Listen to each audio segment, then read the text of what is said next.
আসসালামু আলাইকুম। আপনারা যে ভিডিওটা দেখতেছেন এই ভিডিওটা হইল লঞ্চ মানে দোয়েল দোয়েল কোম্পানির লঞ্চ নাম্বার হলো ৮।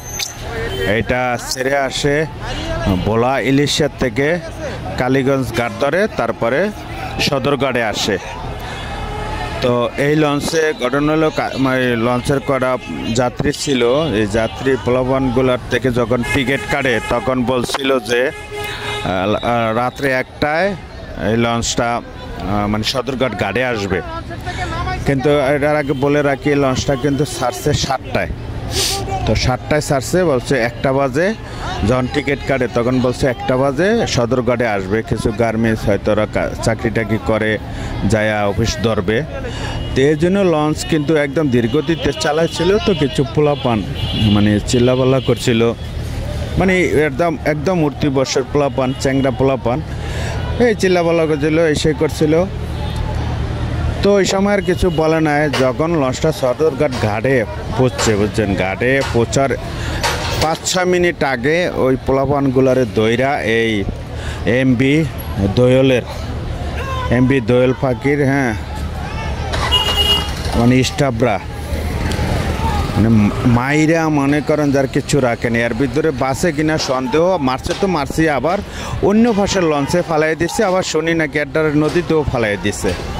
এখন আমার কথা হইল যে মানুষের সাথে মানুষের দ্বিমত থাকতেই পারে।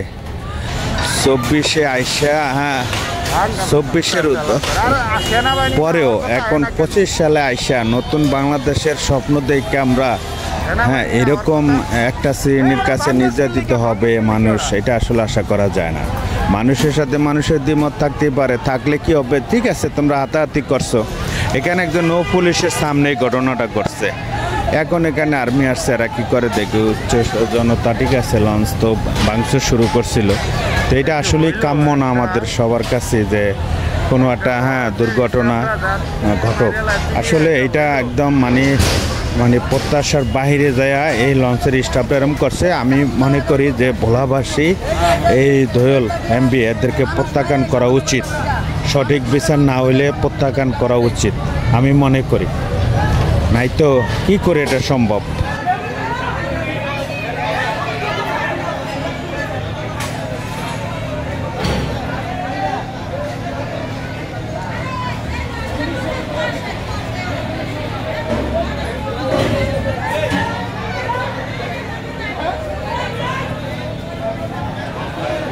এটা কোনো হইল? এটা কোনো কাজ?